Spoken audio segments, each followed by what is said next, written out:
Nothing quite says we're in the middle of speculation season than decoding more symbols. That's right, Horror Night Nightmares, our friends over there, have dropped the first speculation map of Halloween Horror Nights 2024. So without further ado, let's talk about it.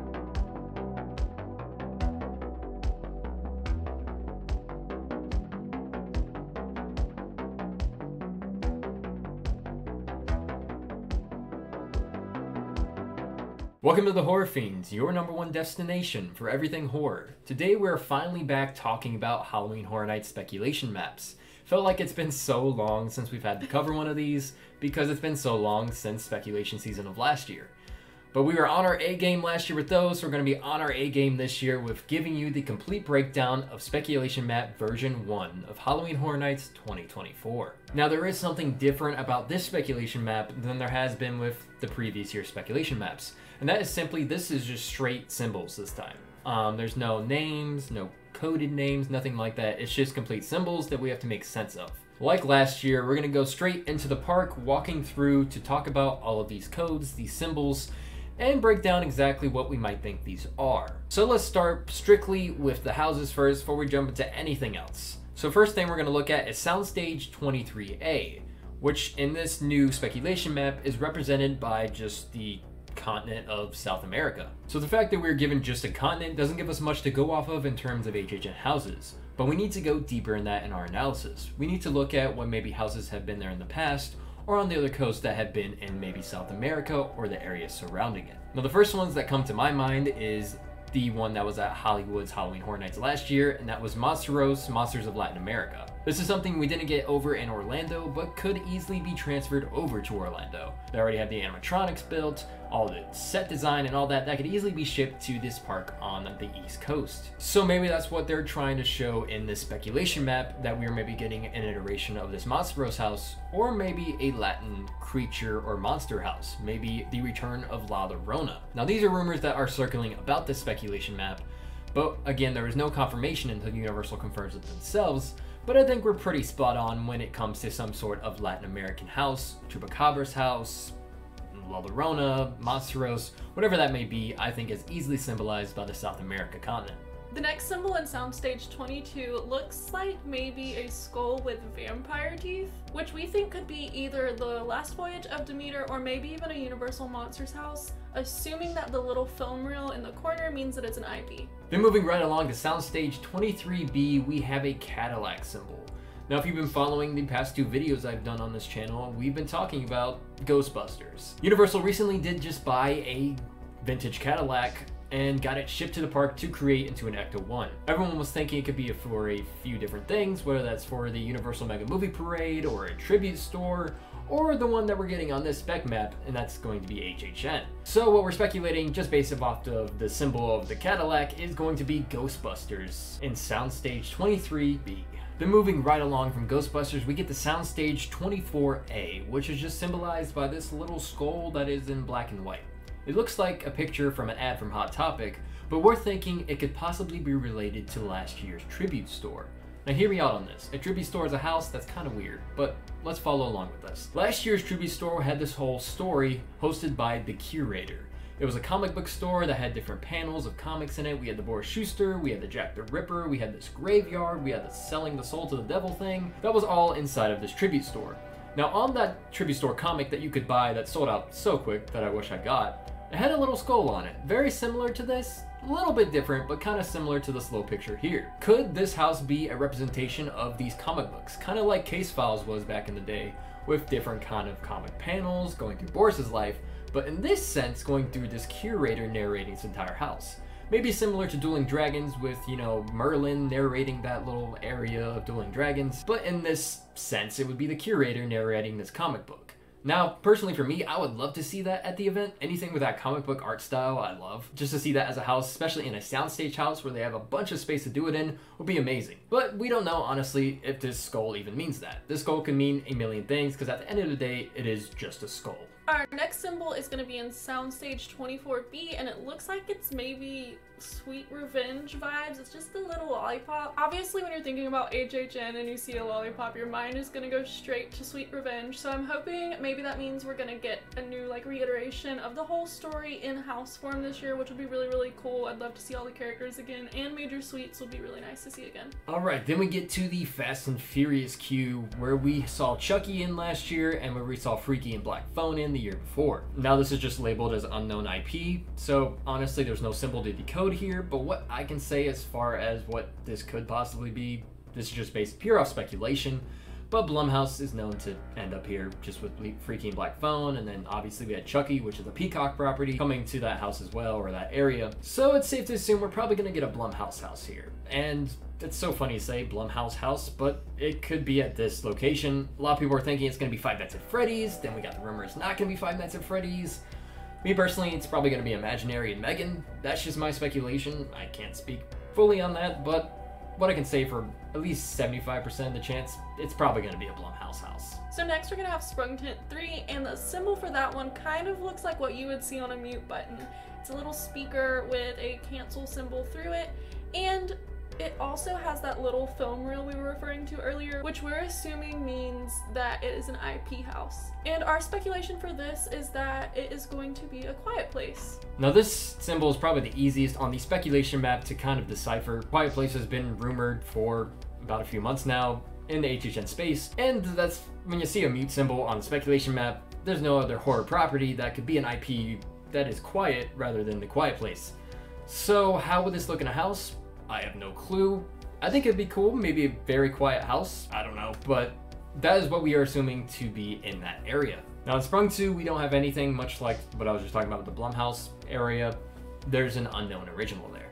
So I can't say anything about what that could be. There's no speculation on what could be in the Sprung tents this year, so we'll just skip right over that one for now. Now, you know, just basing pure off of speculation and what we could think, maybe this is an icon house. I mean, Oddfellow was over here last year, and maybe they don't want to elude what could be over there because it might be the icon house of the year.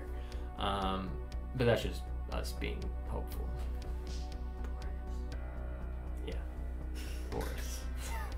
Next in Sprung 1, we have what looks like maybe a Minotaur with two spears crossing behind him. If we stick with the theory that this is a Minotaur, Minotaurs are from Greek mythology, so maybe we'll get some type of Greek myth house. And then what we're thinking and hoping is maybe it'll be something like the previous Nightingale's house, but with just a little bit of a Greek twist. If you're gonna go medieval, there's two ways you can go. You can go Dueling Dragons, or you can go Nightingales.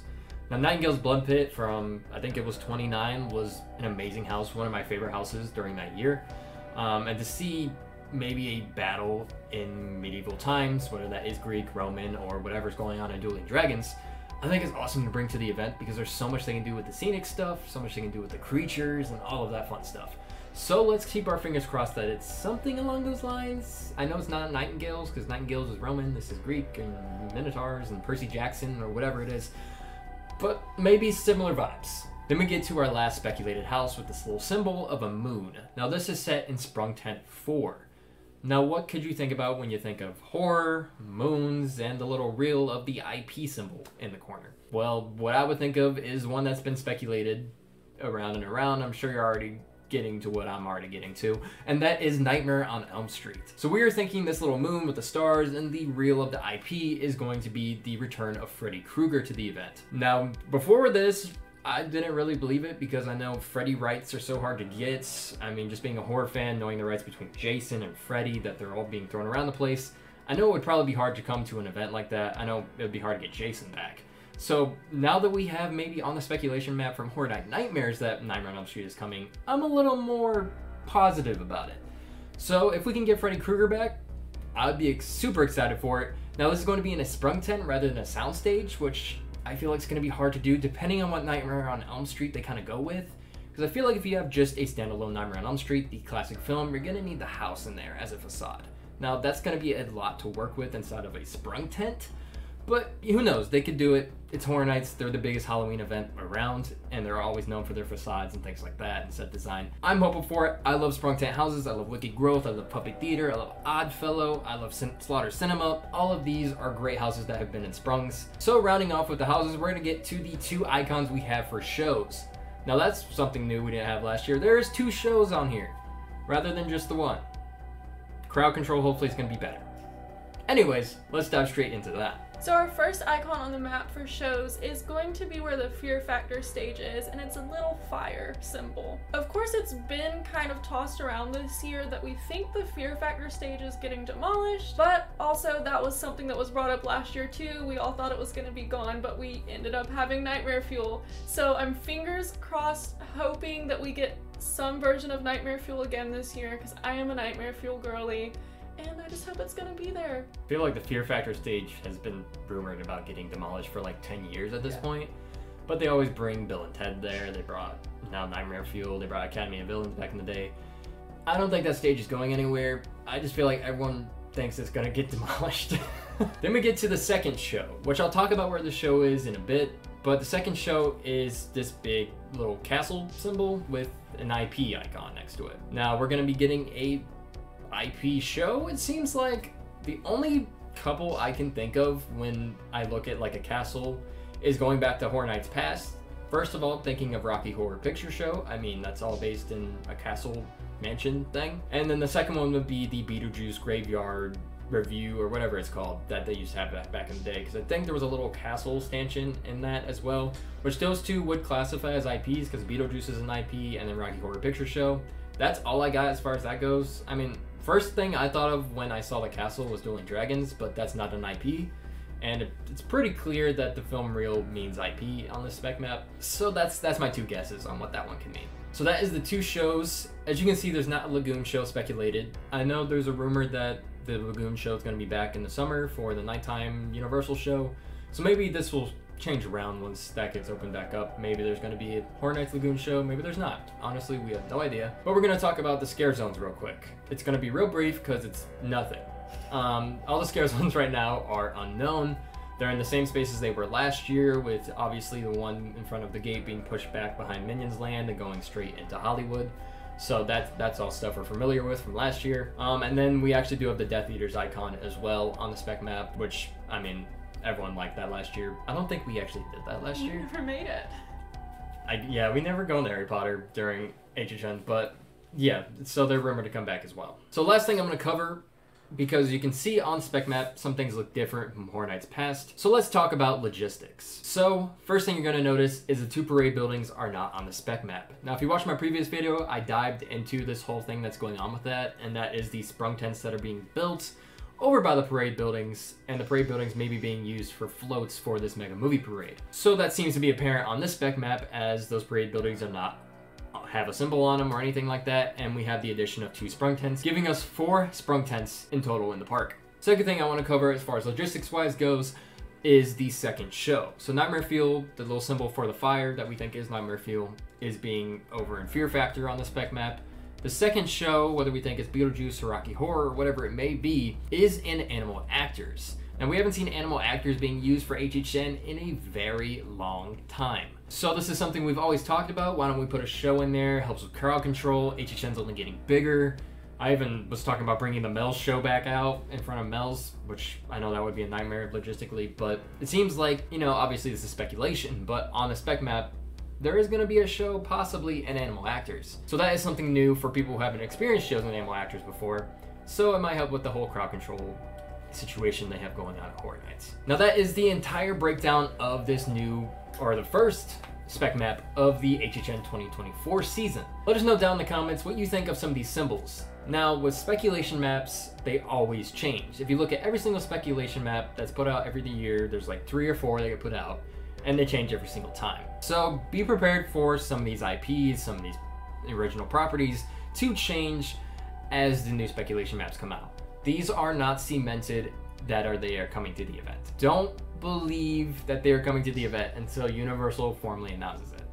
But having the spec maps lets us have some fun with the speculation, and it's honestly the best source going through speculation season. And the release for the first spec map really sets the tone that it's about to be HHN again. So with that, we will see you in the fog, and we will see you in the morgue.